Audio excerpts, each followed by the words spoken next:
How's it going, folks? So, I want to address this talking point of the ticking time bomb gun owner. Well, at least a few variations of it. I have heard ever since I've gotten into this debate because I don't think I've addressed it before. Well, I've addressed it, you know, bit by bit in other videos, but I wanted a video that is dedicated to this topic. So, I want to start off with the first variation, and this came about when many states were adopting right to carry or shall issue concealed carry permit laws. The gun controllers claimed that this would lead to more cops being shot at traffic stops, that fender benders would end in epic shootouts, and the streets would run red with blood. Now, as states by and large started adopting these laws, and as time went on and as more people got their concealed handgun license, their license to carry, depending on what state you're in, the name varies. But as more and more people got their CCW permits and started carrying, we did not see any of these claims materialize. Now, gun controllers here in Texas definitely didn't stop using them when it came to open carry, campus carry, or things like permitless carry.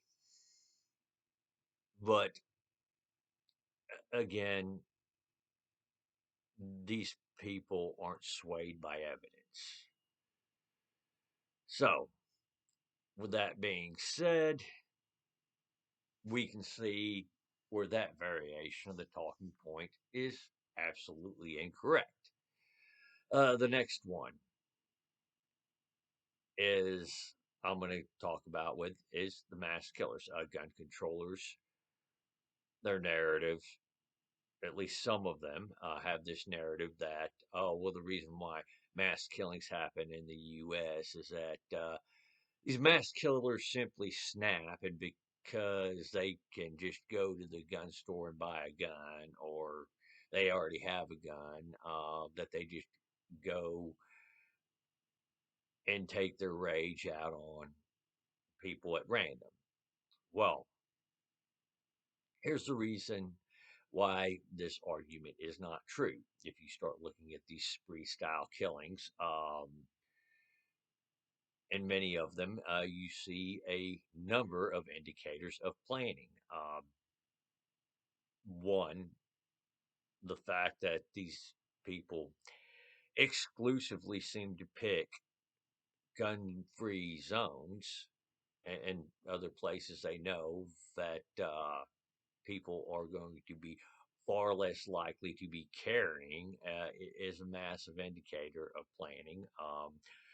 Many of these people publish manifestos before they go on their killing spree, and then when the police come in and investigate after the fact, they usually find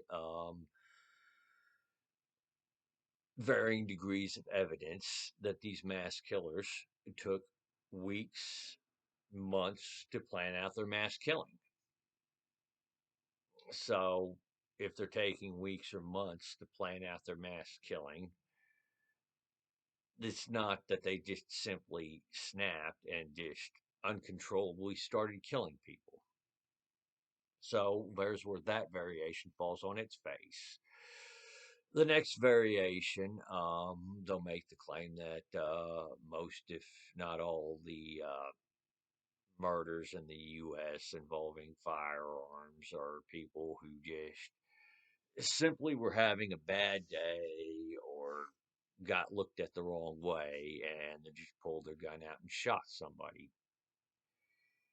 This is baseless in and of itself, and I could stop there at that because they don't have the evidence to back that up. They could probably tell you an anecdotal story or two, and I'm not denying that there aren't cases where somebody did have a firearm on them and just lost their cool and murdered somebody.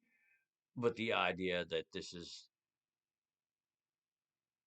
all or even most of the murders that happen in the U.S. by firearm, where firearm is used as a tool, it's just simply baseless for a number of reasons. One of which I just stated, but another one is that with the way we count our homicides and how we classify them, there are a lot of problems with it, to say the least. So it is really hard to get an accurate number. Gangland shootings, or shootings among gang members, rival gang members, are evidence of that. The fact of the matter is that if you're in a town, if you're in a gang and you have a rival gang in your town or your city, somewhere in close proximity, and you guys are competing with for turf, well, rival gangs think about killing each other quite frequently, I would imagine. So, and then you have a number of premeditated murders as well, where people have decided they just didn't like somebody and they went into great detail planning, murdering the person they didn't like. You have those.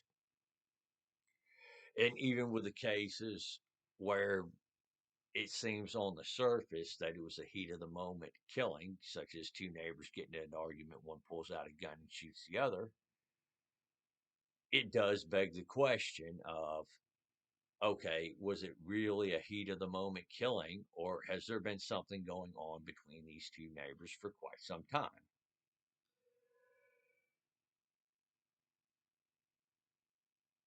So to simply say that the vast majority of murders in the U.S. are heat of the moment,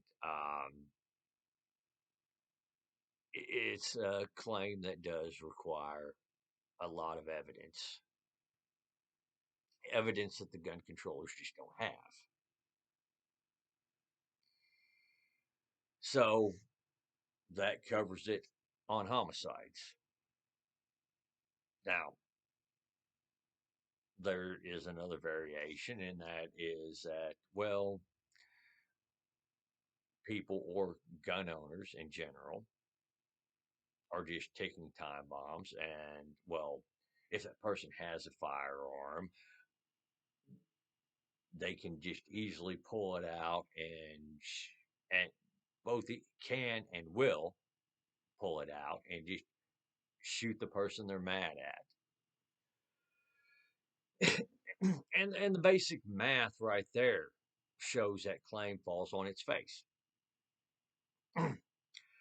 It's funny because gun controllers will claim that we have, and rightfully so, that there are more guns in the U.S. than people. That's not a disputed fact. Well, given the shortage of homicides, namely by firearms in the U.S., that claim falls on its uh, falls on its face. Excuse me. That claim falls on its face. It's just simply not true. If every gun owner, to say the least, was a ticking time bomb and is just so willing to shoot somebody on the drop of a dime, there would be a lot more homicides. There would be a lot more murders in this country than there are. And again, that's just it's simply not the case. The person who posted that comment that I read earlier today, making that claim that gun owners were ticking time bombs, and they were afraid that a gun owner was going to have a bad day and shoot them. That falls on their face too. If that was the case, they probably wouldn't be alive today to make that comment.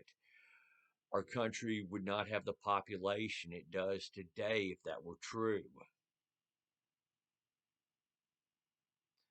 So I'm going to wrap that up there. So you guys have the comment section.